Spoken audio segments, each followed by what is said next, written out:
So, Mark, did you see that picture I posted on Twitter of Caesar's Palace garage? I've been driving by this thing for years and always noticed that it's just falling apart. Finally got to a place where I could take a picture of it.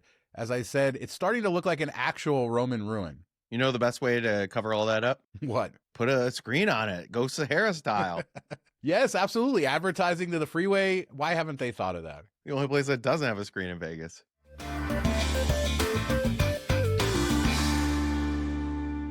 So from that very same spot, I also took these pictures of the Mirage glass. Here is your update of the Hard Rock transition. Almost all of the glass is out of there, or at least, I don't know, over half of it anyway. Isn't that kind of crazy that it's just like bare and open? Yeah, I mean, it's sad to see it, but I feel like seeing it without glass is finally like signaled that the transition is finally happening. I mean, the guitar tower was its own thing, but we sort of forget that the entire property is being transformed. Yeah, and that's why it's going to take so long, I think, because they have a lot of stuff going, a lot of moving parts going at one time. I am going to miss the gold sheen. I know the guitar is going to be blue, so this has to be blue, and it has to kind of match, but I don't know that it will give the same type of vibes. It remains to be seen, but when you look inside those rooms, Mark, it does look like they took them down to the bones, which might mean we might get bigger bathrooms, which would be a good thing, because that was the one downside of Mirage's old rooms was the bathrooms were tiny. Well, maybe they can fit some tubs in there. Yeah, there you go. Or walk-in showers probably, but I can't wait to see more from that. Can we at least put up all the glass so the whole floor doesn't get wet if you do that? It's expensive, Mark. Half the glass, double the fun. That's the dumbest design change ever in the history of hotels. I can't stand that. So I've talked about Peter Luger on this show before and going there for the lunch special, which I think is a great deal, and everybody should do that power lunch. But Bill Krakenberger, he recently went there for dinner, but he mentioned the secret salad. I had never heard of this, and it has diced shrimp cocktail, tomatoes, onions, and then their diced bacon. Their bacon there is incredible. It's probably the best bacon I've ever had in my life. Very thick cut and stuff like that. But this looked very unique and something I had never heard of. I love Bill, but I don't know that we can call this a salad. It's mixed shrimp and bacon, tomatoes. It's a salad. There's just no lettuce. It's not healthy either. Not really, or at least not when you're throwing bacon on top of it and that thick bacon. But no, it does look kind of amazing. And you definitely get a ton of it. I wouldn't expect it to be that big. So if you love that type of stuff, if you love shrimp and you love bacon, I think that you need to check this out. And Bill didn't post the price or anything, but he says all you have to do is ask for the secret salad. Yeah, they threw some tomatoes in there just so they can call it a salad. Healthy, baby.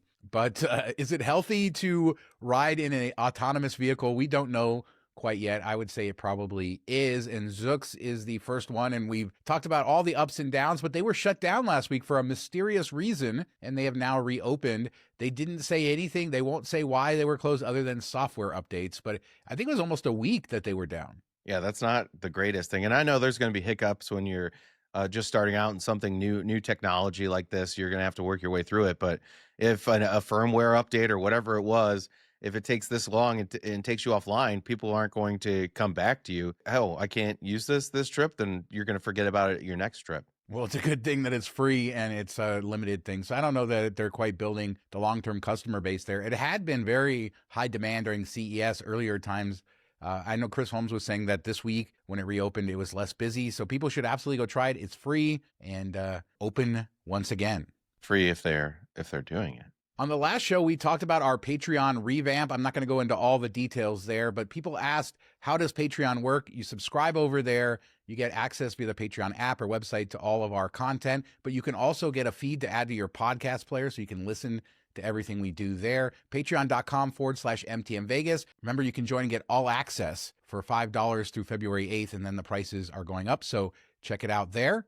So this next video comes from Casino King. I enjoy following him on social media. He also does YouTube longer form gambling content, but he does like, I gamble $1,000 a day. I think he had like a whole series for a year where he did 100 a day, but he does these videos. First, he got a little crap for saying that he almost lost $450,000 on a hand of blackjack. That's how he captioned this video. But it was a side bet that required 3 7 of diamonds. And then you guys can see what happened. Yeah, I mean, that's the worst when they flip over the other card and it's the one you needed. It was so close, but yet so far. I don't know. Is that worse to see it happening or to see somebody get dealt one of those is something like that and just not have the bet out there, which happened to my buddy. I think he would have won like $8,000. It was something like matching all the queens, or I forget what the game was. And we're all like, oh no, man. And the dealer was even, I haven't seen this dealt yet.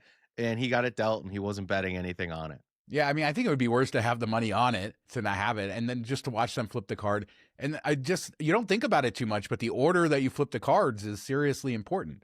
I like that the dealer separated them out. Not all of them do something like that. So you could clearly see which card was dealt first, which one they're supposed to flip. I'd still be like, hey, can we get somebody to watch this back and make sure that we did it right? Laughlin was in the news. Your beloved Laughlin, your beloved Harrah is in Laughlin for Legionnaires disease. And this actually made the media. It was in all the newspapers and stuff.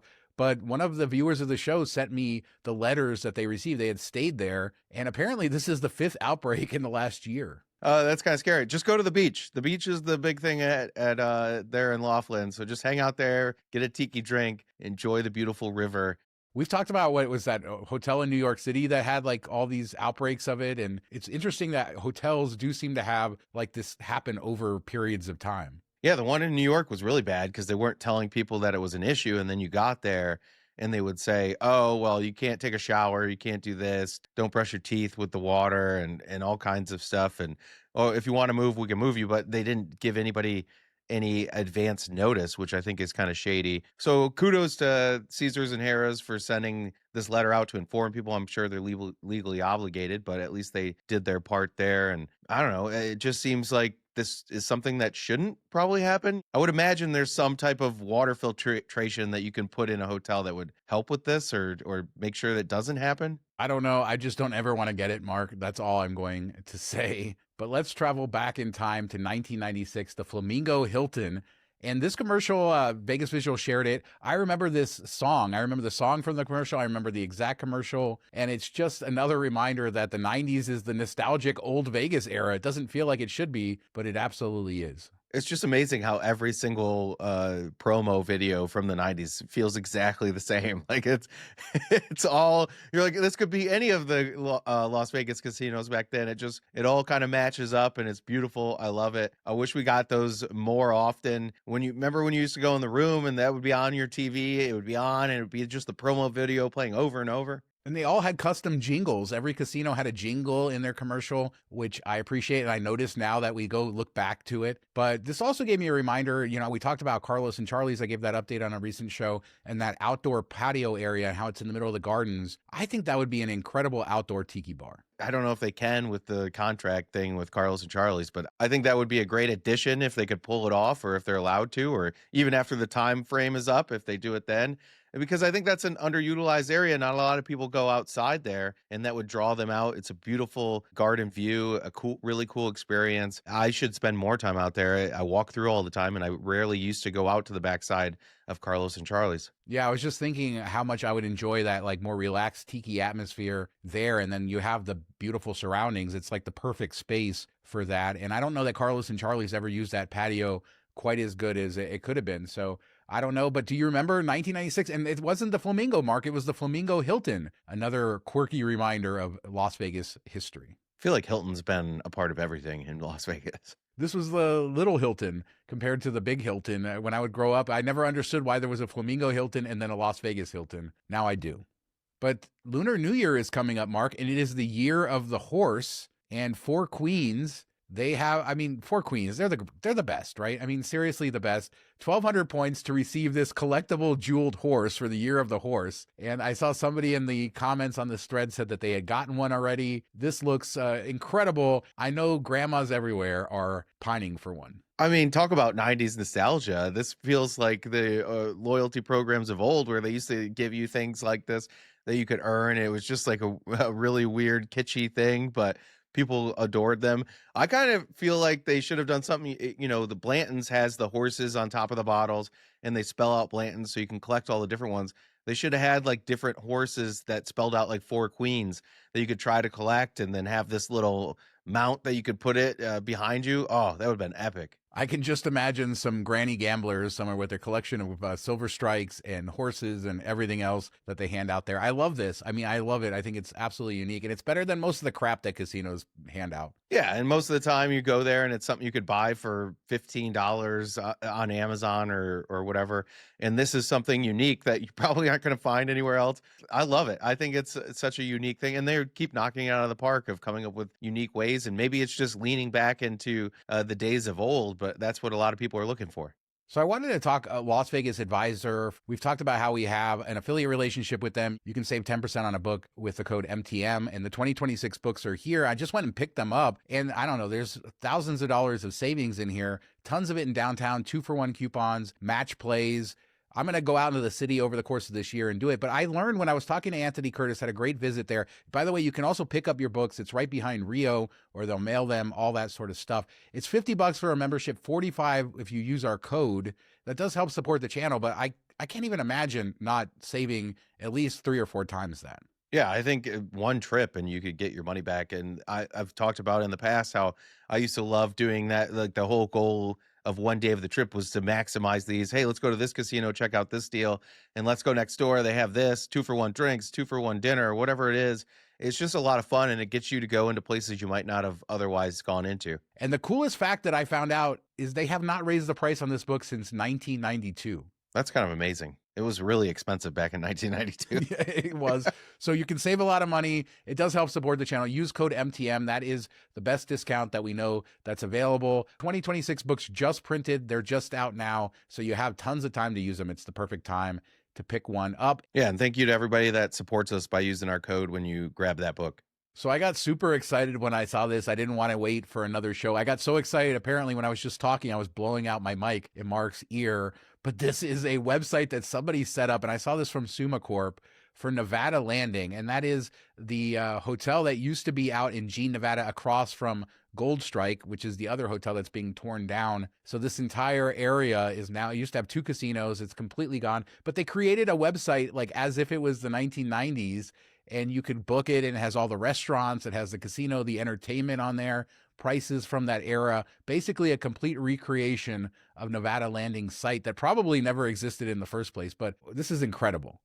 This is just crazy somebody put this much time into it, because we both know how long it takes to put a website together and build it out, and this looks really amazing, and they did such a great job with it. Kudos to them for putting in the time. They must really love the place, and it looks beautiful. I think I miss these type of casinos, the riverboat feel type of casinos. We've talked about how Harrah's used to look like that, and now it doesn't, and it's no fun.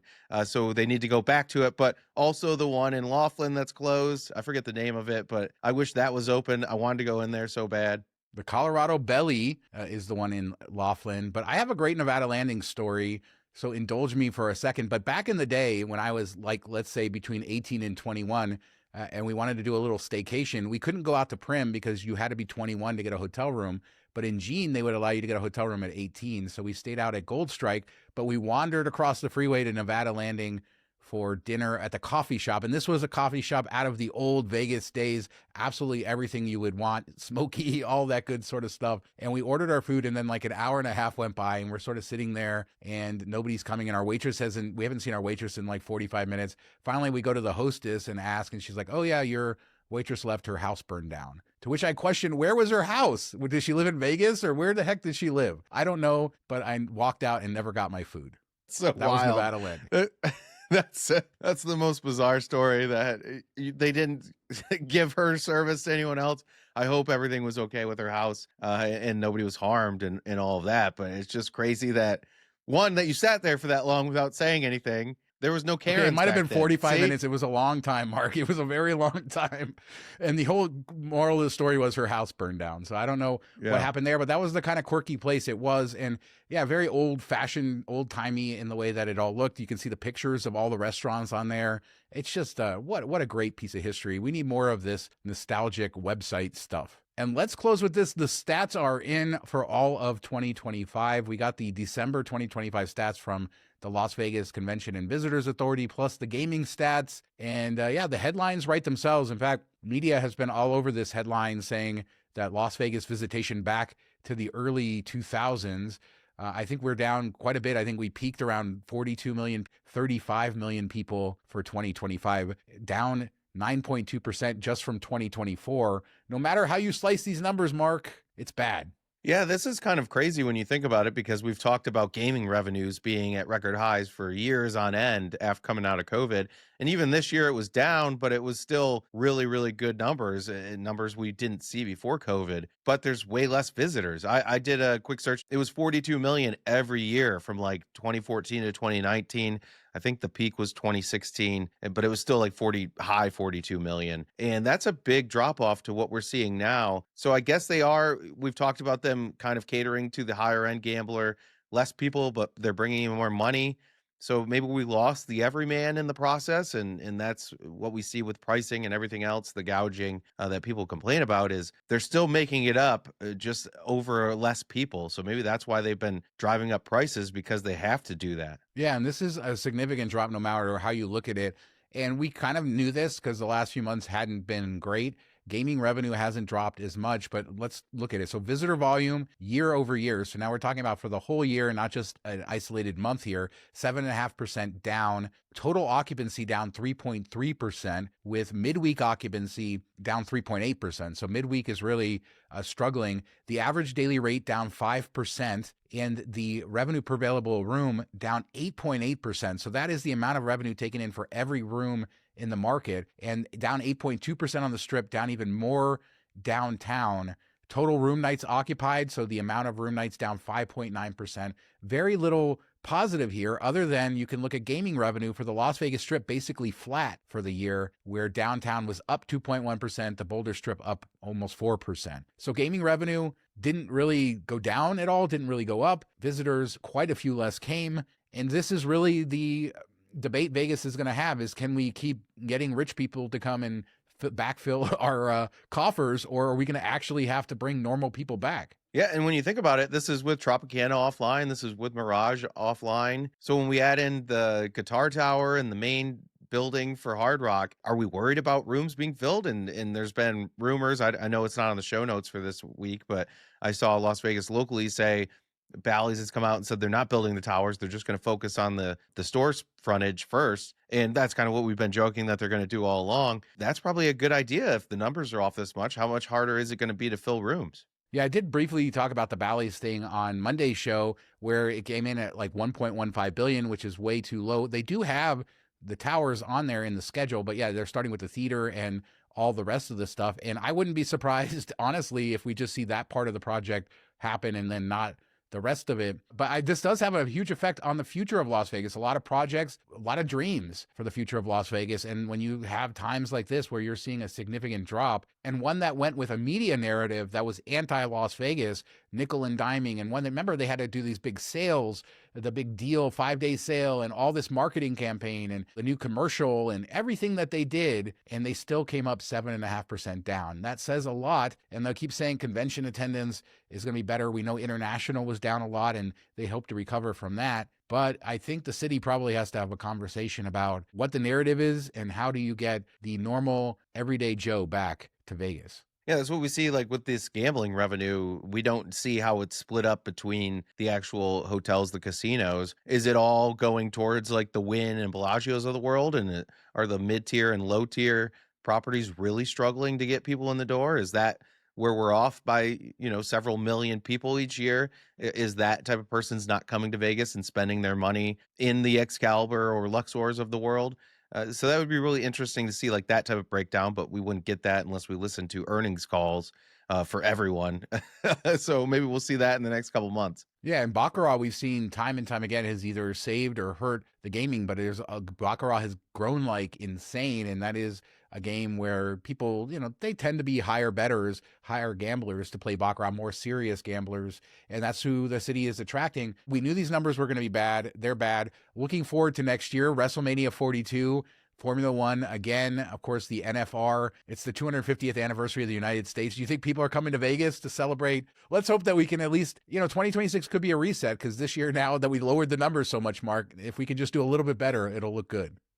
Yeah, I mean, that can flip the narrative pretty quickly. And that's the one good thing about having bad numbers is it's easier to have good numbers the next year if you can turn it around a bit. And we'll have to see January, February, March. That'll be kind of big if they can show positive steps in those months, I think they'll flip what everybody's saying and like, okay, they hit their low, but now they're rebounding and we can go from there. And then I think once we see some of these projects start to open, people will be interested and that will draw people in during that time. They still have one thing up their sleeve, Mark. What's that? More influencers. Just hire more influencers. That will fix it all. More screens. Screens and influencers that don't disclose. That is what we need in Las Vegas. But let us know what you guys think. I mean, you've been following these numbers all year with us, going kind of back and forth, but it was very clear as it started to add up that we were going to be about 7% down. But December was worse, than a lot of people thought, over 9% down. So that dragged the numbers even worse and made it all look worse. So let us know what you think. Is this the time for Vegas to turn? Is this going to be a better 26 as we rebound from this? Are those numbers shocking when you look at the visitors over the last 10 years and how those numbers have gone, the booms, the busts? Leave a comment. Everything else we discussed in this show, we'd love to hear your thoughts too. We do 3 shows a week, Monday, Wednesday, and Friday, and we'll be back in a couple days with another show. Thanks so much for watching. Talk to you next time. Have a good weekend, everybody. That was a lot of worses in a row, like 5. I can cut it out.